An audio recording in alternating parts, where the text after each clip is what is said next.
아멘. 억울한 일이 생길 때 하나님의 교회는 이 시편 9편으로 하나님께 기도했습니다.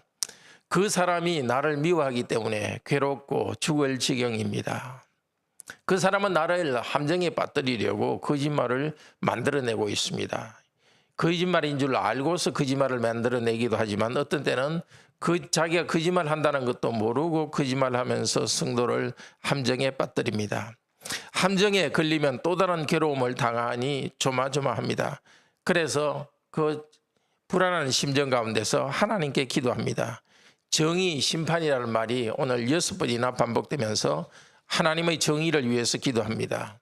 오늘 이 기도에는 그리고 찬양에는 3가지 특징이 있습니다. 첫째, 먼저 하나님께 감사한 다음에 기도합니다. 둘째, 현실적으로 정의를 세우는 것이 불가능해 보여도 하나님의 정의로우심을 믿으면서 정의가 이루어질 것을 확신합니다. 셋째로 개인의 억울한 일을 풀어주시는 것을 하나님의 교회가 세상을 이기고 선교적으로 확장되는 큰 역사적 흐름 속에서 이해합니다. 이 말씀을 따라서 우리가 당한 억울한 일과 이 세상에서 일어나는 불의한 일을 하나님께서 바로잡아 주시도록 기도합시다. 하나님은 정의로운 나라를 온 세상에 확장해 가니까 우리의 개인적인 억울함도 당연히 풀어주실 것을 믿습니다. 첫째로 1절에서 12절은 하나님께서 정의를 세우실 것을 확신하며 감사합니다. 1절, 2절에서는 하나님께 감사 찬양하겠다는 맹세를 합니다. 또 하나님께서 하신 놀라운 일들을 다른 사람에게 이야기해 주겠다고 하나님께 약속하십니다. 하나님께서 하시는 놀라운 일은 바로 나에게 고통을 준 사람으로부터 나를 벗어나게 해주시는 일입니다. 하나님께서 이 고통에서 벗어나게 해주신 다음에 그 일을 다른 사람들에게 간증하겠다는 것입니다. 고통 가운데 있지만 찬송하겠다는 결심을 하면서 하나님께 말합니다. 이미 감사하고 기뻐하고 즐거워하고 있습니다. 하나님이 주시는 복보다 하나님 그분을 더 즐거워하고 기뻐합시다. 우리도 이렇게 기도합시다. 하나님, 이 문제 풀어주시면 하나님의 은혜를 찬송하겠습니다. 다른 사람에게 간증하겠습니다. 3절에서 10절은 하나님이 정의롭게 심판하실 것을 확신을 하면서 고백하고 있습니다. 3절, 4절은 하나님이 나와 나를 원수 삼는 사람 사이에 정의로운 심판을 하실 것을 믿음으로 확신합니다. 여기 내 원수라는 말이 나오는데요. 내 원수라는 것은 내가 그 사람에게 어떤 나쁜 감정을 품고 원수로 대하는 것이 아닙니다. 거꾸로입니다. 나를 원수로 대하고 공격하는 그런 사람이 바로 나의 원수입니다. 그 사람이 나를 괴롭히려고 달려왔지만 오히려 뒤돌아 가게 될 것을 믿습니다. 그때 그들은 내 앞이 아니라 하나님 앞에서 무너질 것입니다. 아주 멸망해서 죽어버릴 정도가 될 것입니다. 왜냐하면 하나님께서 나의 재판을 변호하시기 때문입니다. 하나님은 정의롭게 심판하는 왕으로서 보좌에 앉아 있습니다. 정의를 세우기 위해서 행동하십니다. 원수들이 넘어지도록 하나님께서 보복하십니다.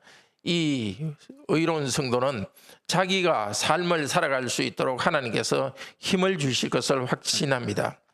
5절 6절은 하나님이 전에 하신 일을 찬양합니다. 기억합니다. 이방 민족을 심판하시면서 하나님의 백성을 보호하신 것을 기억합니다. 악인을 멸망시키시고 그들의 이름도 썰어버렸었습니다. 하나님이 이방 민족을 꾸짖으시니까 그들이 사는 성읍도 무너졌습니다. 그들의 기억조차 없애버리셨습니다. 이름을 영원히 없애버리시고 원수가 영원히 끊어졌다고 하면서 하나님의 심판이 영원하다는 것을 강조합니다. 이름을 썰어버린 것은 노아 홍수 때에 하나님께서 이 세상을 썰어버린, 죄악된 세상을 썰어버린 것과 같습니다. 그러나 하나님의 백성은 지금 이 약속의 땅에서 번성하고 있습니다.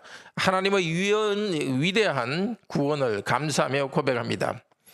7절에서 10절 이 성도는 하나님이 지금도 세상을 정의롭게 다스리시고 억울한 자의 피난처가 되신다는 사실을 확신합니다. 하나님은 지금도 그리고 영원히 왕으로서 정의로운 심판을 행하십니다. 온 세계를 정의롭게 심판하고 온 세상 만민을 재판하시는 분입니다. 9절에서 10절에서 하나님은 정의로운 분이시고 억울한 자의 피난처로 나타납니다. 나의 억울함을 풀어주시고 반드시 정의를 세우실 것입니다. 하나님은 압제당하는 자들을 막아주시는 방패입니다. 이 어려운 가운데의 피난처입니다.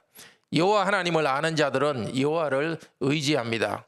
하나님께서는 당신을 찾고 있는 자들을 결코 버리지 아니하십니다.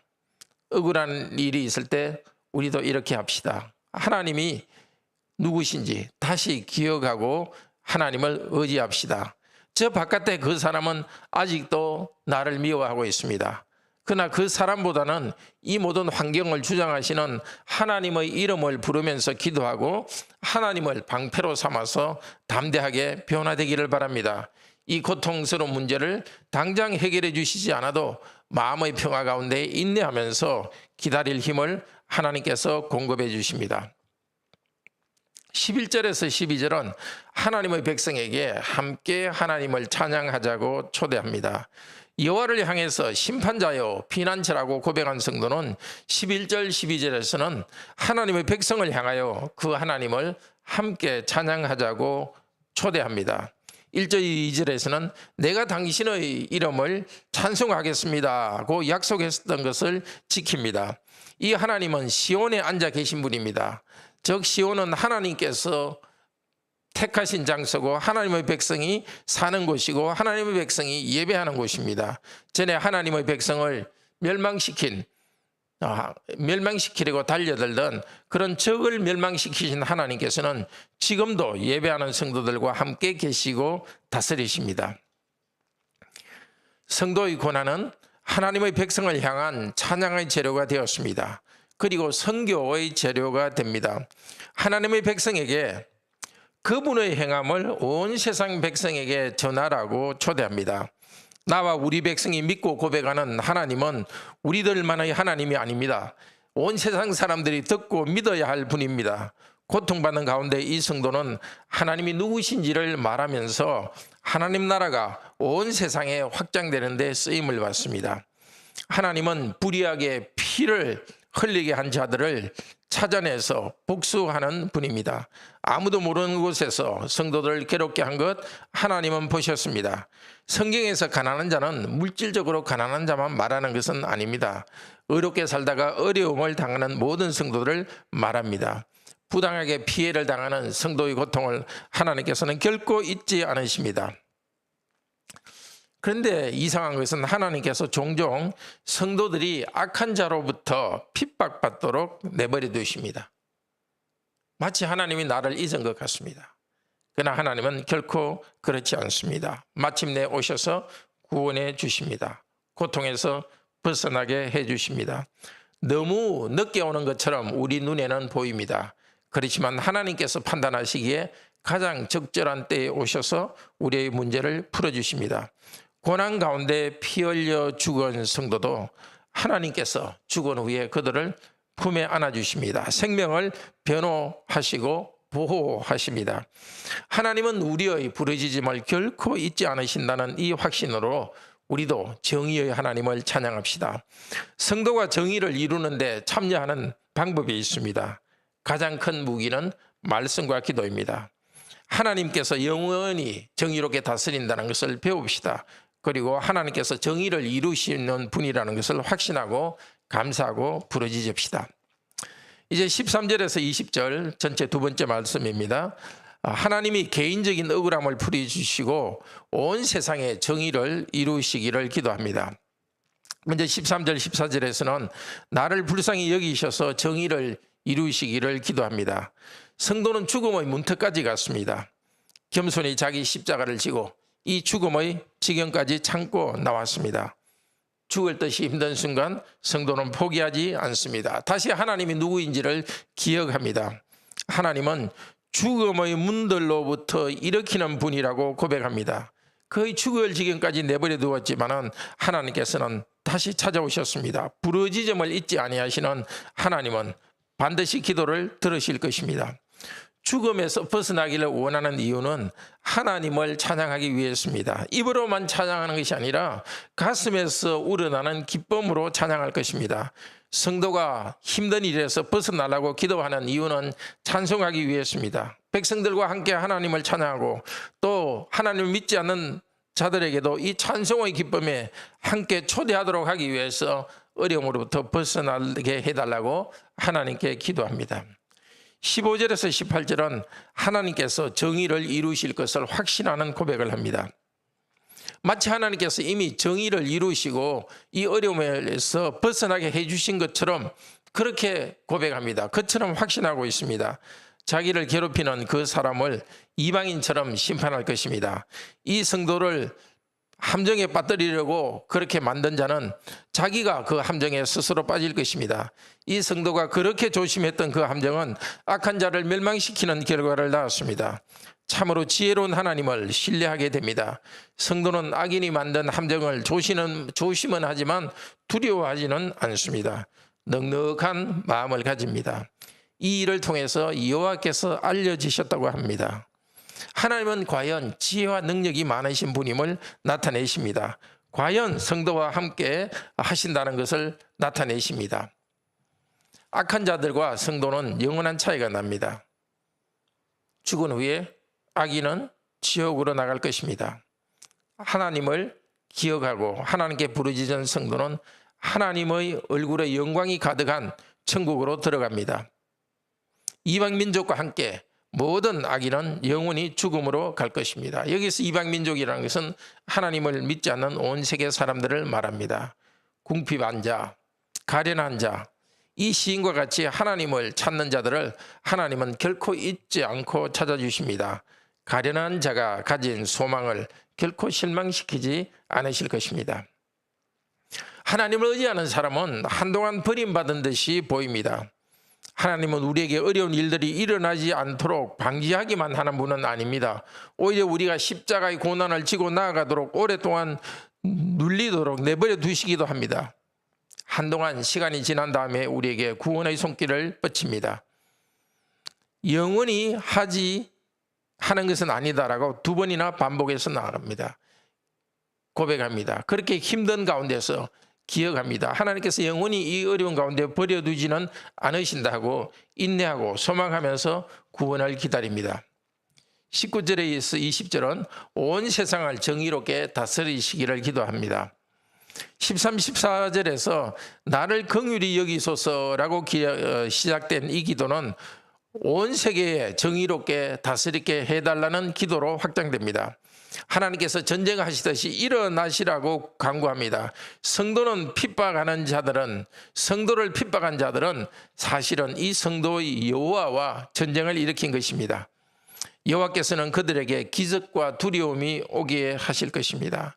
그들은 그냥 사람에게 불과하고 하나님은 능력이 많으신 분임을 알게 하실 것입니다. 끝까지 하나님을 믿지 않고 불의하게 살아가는 사람들을 위해서 하나님은 지옥을 준비해 두셨습니다. 그 악한 자들이 회개하면 하나님께서는 용서해 주실 것입니다. 회개한다는 그 자체가 하나님은 지옥을 준비해 주셨다는 증거입니다. 회개하는 것 자체가 이미 자기가 자신에게 심판을 받은 것이고 자기 스스로가 스스로에게 심판을 내린 것이기 때문에 하나님의 정의가 세워진 것입니다. 그렇지만 끝까지 회개하지 않는 자들은 지옥으로 쓸어버리실 것입니다. 이 성도는, 시를 지은 성도는, 기도하는 성도는 하나님을 찬양하는 확신으로 나아갑니다. 자기뿐 아니라 온 세계 교회가 자기와 함께 하나님을 찬양할 것이라는 확신을 가지고 있습니다. 온 세상 가운데 하나님의 정의가 이루어지고 온 세상이 하나님은 정의로운 분임을 알게 해달라고 기도합니다. 이 땅의 교회와 성도 안에서 시작된 정의의 나라는 그리스도의 재림 때 온 세상으로 퍼질 것입니다. 사랑하는 형제 자매 여러분, 우리도 이 성도를 본받읍시다. 애매하게 미움을 당하고 고통을 당할 때 하나님께 달려갑시다.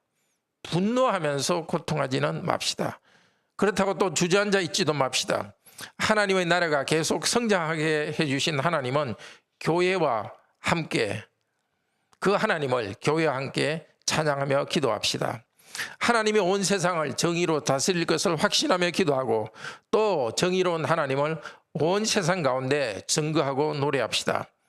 우리는 가까운 사람, 우리가 사랑하는 사람, 가족들로부터 고통을 당하기도 합니다. 그때도 이 시편으로 기도할 수 있습니다.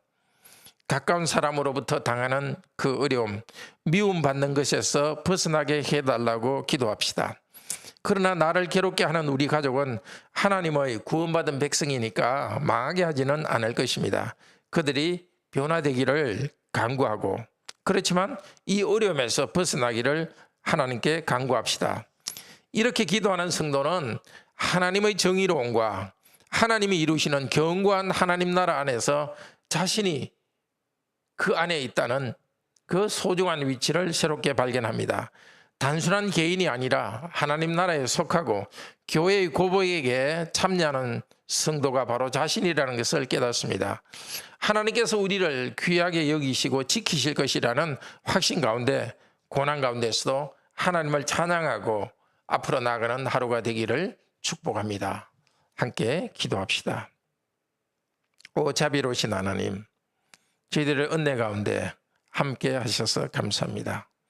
너무나 종종 하나님께서는 우리를 어려운 가운데 던져버리십니다. 또 사람들로부터 비난을 받고 부당하게 대우받는 일도 우리에게 일어납니다. 그러나 하나님께서는 우리를 너무 사랑하셔서 우리를 위해서 하나님의 아들이 사람이 되시고 하나님의 저주를 받으신 분이십니다. 우리보다 먼저 고난을 당하신 분입니다. 애매하게 고난을 당하신 분이십니다. 이 하나님께서, 하나님의 아들께서 하나님의 저주를 받으시고 우리 지은 죄를 다 용서해 주셨으니 참으로 감사합니다.